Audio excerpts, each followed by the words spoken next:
Assalamualaikum warahmatullahi wabarakatuh. Selamat berjumpa lagi dengan channel Guru Cakap. Kali ini kita akan membahas tentang selok-belok tanah. Selamat menyaksikan. Di bidang pertanian, ilmu tanah juga membantu para petani dalam menentukan jenis tanaman yang cocok dibudidayakan sesuai dengan keadaan geografisnya. Di sisi lain, ilmu tanah juga digunakan dalam konservasi lahan, reklamasi tanah, pengelolaan sumber daya alam, serta di beberapa penelitian sains. Selanjutnya, dalam dasar-dasar ilmu tanah ada komponen utama penyusun tanah. Karena ilmu tanah adalah ilmu yang mempelajari segala hal tentang tanah, maka terlepas dari itu, berikut ada beberapa mineral atau komponen utama penyusun tanah. Yang pertama adalah mineral tanah. Mineral tanah yang terkandung dalam tanah sangat banyak dan sangat beragam sekali jumlahnya. Namun, tanah sendiri berasal dari beberapa unsur mineral seperti pasir, batuan, lempung, dan liat. Oleh karena itu, kandungan mineral ini juga sangat mempengaruhi sifat dan tekstur tanah. Selanjutnya, air. Di dalam tanah, air sangat berperan penting dalam melarutkan beberapa unsur hara di dalamnya. Ketersediaan air di dalam tanah juga bisa mempengaruhi kesuburan tanah, yang mana air ini juga berperan dalam proses penguraian bahan organik di dalamnya. Selanjutnya, mikroorganisme.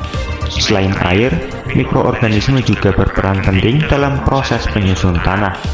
Mikroorganisme yang dimaksud yaitu seperti bakteri, jamur, cacing, dan nematoda. Mikroorganisme tersebut akan menjaga kesehatan tanah, membantu proses dekomposisi bahan organik, serta menjaga siklus nutrisi di dalam tanah. Selanjutnya adalah udara. Selain makhluk hidup, tanah juga memerlukan udara untuk proses aerasi atau pernafasan. Tanah yang subur memiliki rongga pori-pori yang memungkinkan terjadinya pertukaran udara. Lalu, selain komponen penyusun tanah, ada juga sifat-sifat tanah. Sifat-sifat tanah yaitu terdiri dari karakter fisik, kimia, dan biologis tanah. Di bidang pertanian, sifat-sifat tanah sangat berpengaruh dalam proses pertumbuhan suatu tanaman. Nah, berikut ada beberapa sifat-sifat tanah, yaitu tekstur tanah. Sesuai pembahasan tadi, tekstur tanah sangat dipengaruhi oleh kandungan mineral yang ada di dalamnya. Oleh karena itu, ada beberapa macam tekstur tanah berdasarkan wujudnya, yaitu tanah kering, keras, poros, berpasir, gembur, liat, dan sebagainya. Selanjutnya, struktur tanah.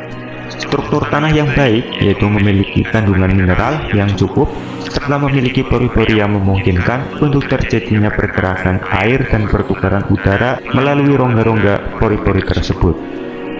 Selanjutnya adalah pH tanah. pH tanah merupakan tingkat kemasaman suatu tanah. pH tanah ini juga dapat menunjukkan jumlah kemasaman dalam tanah. Selain itu, pH tanah juga dibagi menjadi beberapa tingkatan, yaitu pH dikatakan netral jika berada pada interval 6 hingga 7, dengan pH 7 ke bawah dikatakan masam, serta pH 7 ke atas dikatakan sangat masam. Untuk menetralkan atau mendekati pH netral, biasanya sebelum melakukan penanaman, para petani memberikan kapur dolomit atau kapur pertanian ke lahan terlebih dahulu. Hal ini bertujuan untuk menetralisir pH tanah tersebut. pH tanah ini mempengaruhi ketersediaan nutrisi bagi tanaman. Misalnya, tanaman cabai yang dapat tumbuh pada pH netral. Karena pada pH netral, unsur hara di dalam tanah juga lebih mudah untuk diserap oleh akar tanaman. Selanjutnya, kandungan air dan bahan organik. Kandungan air dan bahan organik dalam tanah juga mempengaruhi tingkat kesuburan tanah. Tanah bisa dikatakan subur jika memiliki ketersediaan bahan organik dan air yang cukup di dalamnya. Selain itu, kandungan air dan bahan organik tersebut juga mempengaruhi aktivitas mikroorganisme di dalam tanah. Selanjutnya, di bidang pertanian, ilmu tanah ini sangatlah penting.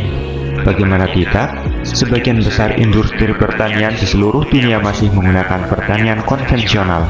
Artinya, mereka masih menggunakan tanah sebagai media tanam. Oleh karena itu, untuk menjaga keberlanjutan tanah ini, kita masih sangat perlu mempelajari secara lengkap ilmu tanah ini. Beberapa manfaat ilmu tanah di bidang pertanian khususnya yaitu dapat mengukur kesuburan tanah, mengukur pH tanah, membantu dalam pemilihan jenis tanaman yang akan ditanam, mengetahui bagaimana cara mengelola tanah dengan baik, membuat drainase dan sistem pola penyiraman, serta melakukan upaya guna mencegah erosi. Baik, mungkin dengan penjelasan ringkas ilmu tanah ini semoga dapat memberikan dasar pengetahuan bagi kita dalam menerapkan upaya mengoptimalkan hasil pertanian, rotasi tanaman, menjaga kualitas tanah, serta menerapkan praktik pertanian berkelanjutan. Demikian tadi telah kita ikuti seluk-beluk tentang tanah, sifat-sifatnya, manfaatnya, kesuburannya, dan sebagainya. Semoga bermanfaat.